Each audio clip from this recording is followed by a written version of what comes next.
Jorge and I were just talking about Guadalajara outside.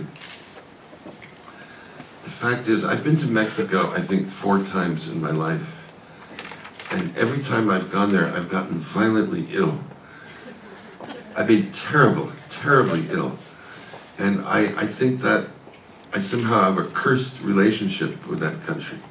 Even though I like it very much, I don't think I can go back, because to accept an invitation to Mexico now is like asking to go to the hospital. And I don't want to go to the hospital, even though it's a beautiful hospital. But if you're writhing on the bed in terrible pain, you're not going to get much out of the visit anyway. You said you wouldn't go to Turkey because you said that it's not a democratic country, and Erdogan accused you of ignorance because you went to Israel. But now your book is #1 in Turkey. So are you optimistic about the changes that have been happening in the world? That's about 4 questions all at once. I'll tell you about the Turkey situation. I'm just going to say it once. I was asked to do an interview by a newspaper. This was sometime in January. And I agreed to do it.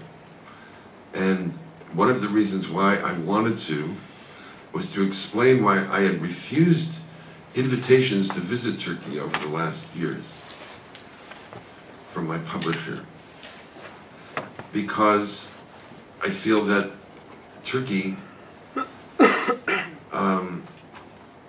is suppressing free speech and has been jailing writers and journalists for too long now. And I don't want to go to a place that allows such things to happen. It's just a very simple statement.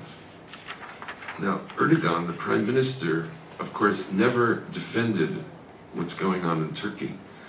He got up, and I must tell you, I was shocked that the prime minister would respond to what I said. I thought at most, maybe some pro-government columnist would write an attack on me in the newspaper. But I didn't think the prime minister would even bother to pay attention to what I was saying. Well, he did. But rather than defend his policies in Turkey, he turned around and accused me of having gone to Israel. Well, Israel is a complicated place, and I'm against most of what the government is doing in Israel, but that's not the point. In Israel, whether you support or disagree with the government, free speech is allowed, and writers are not being put in prison for expressing their opinions. And so I was asked to respond to his statement, which I did, in 1 paragraph, which maybe you've seen. It was published certainly in the New York Times blogs online, and I think in other newspapers as well. It was a simple statement, and basically what I said was, all countries are flawed, all countries have problems, Turkey as well as the United States, and we all must work hard to improve our societies. And one of the fundamental ways of doing this is allowing people to express themselves, which is a sacred right for all men and women. That was the end of my statement. Erdogan then came back at me and say that I should accept the invitation, which I was given, by the opposition party leader to visit Turkey, which I turned down, saying that I couldn't, and I still think not going is a stronger way of protesting this policy than going. He said I should go to Turkey, visit with the opposition leader, and then the 2 of us should go to Israel and have a picnic overlooking Gaza. Very funny. The same day, someone in his party got up in Parliament and accused me of being part of an international conspiracy to defame and then overthrow the government of Turkey. So I'm in league with Merkel, Sarkozy, Netanyahu, Shimon Peres, and various Kurdish terrorists trying to undermine Turkey. It's gotten to the point of such silliness that I've been asked to make more statements, to write more things, to do interviews, and I've refused. My statement stands, and I really have nothing more to say on the matter. Well, I think what's going on in the world today is extremely interesting. Yes, I followed the Occupy Wall Street movement closely.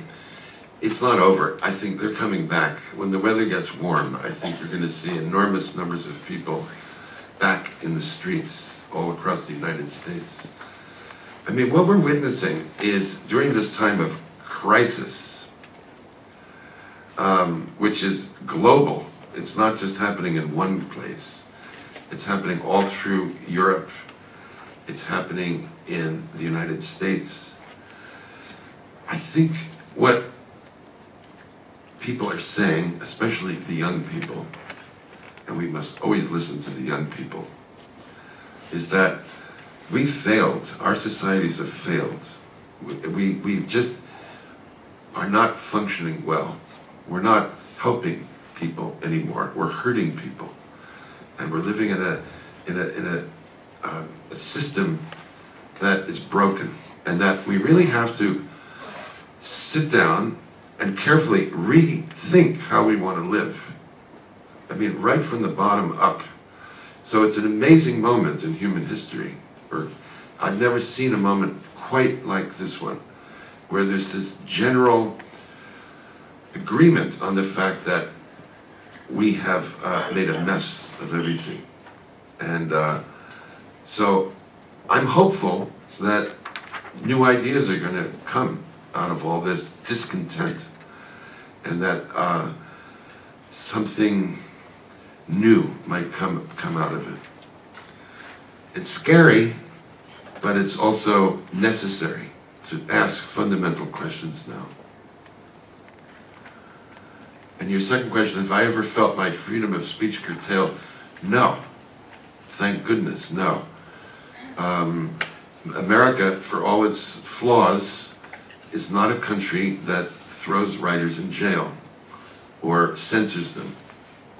And so, no, I've always felt free to write exactly what I wanted to.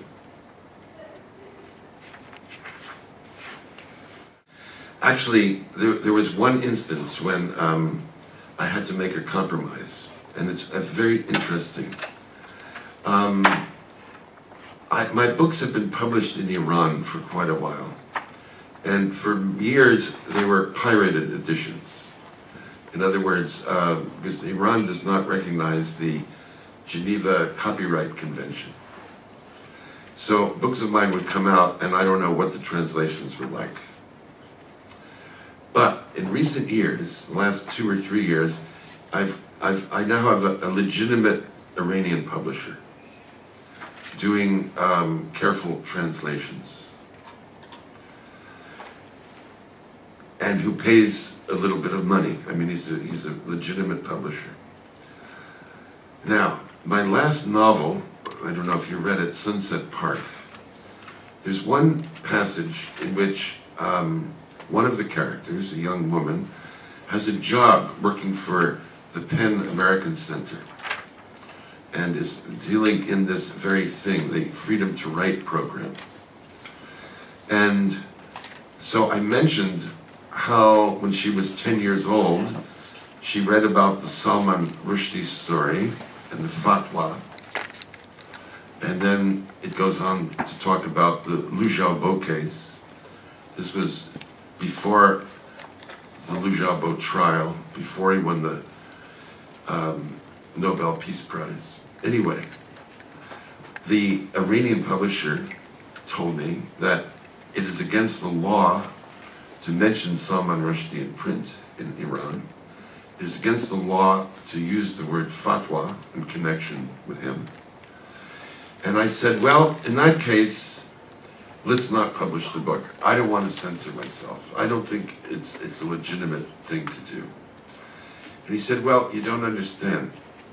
If I don't publish the book, someone else will pirate it and completely suppress it, these passages. And what I can do, he said, is this. We have certain code words. And so if someone writes X, every reader will know it's referring to Salman and the fatwa. But we can't say it directly. He said, because every book is scanned. And that if the computer picks up an offensive word, the book is automatically banned. So we can't run that risk. But I'm telling you, he said, everyone will know what you're talking about. We just have to use coded language. And I said, okay, do it. And so, in a sense, I was censoring myself, but all in the hope of getting the story out as accurately as possible. Complicated, huh? Ça va? Ça va. Merci beaucoup. Bravo. Ouais.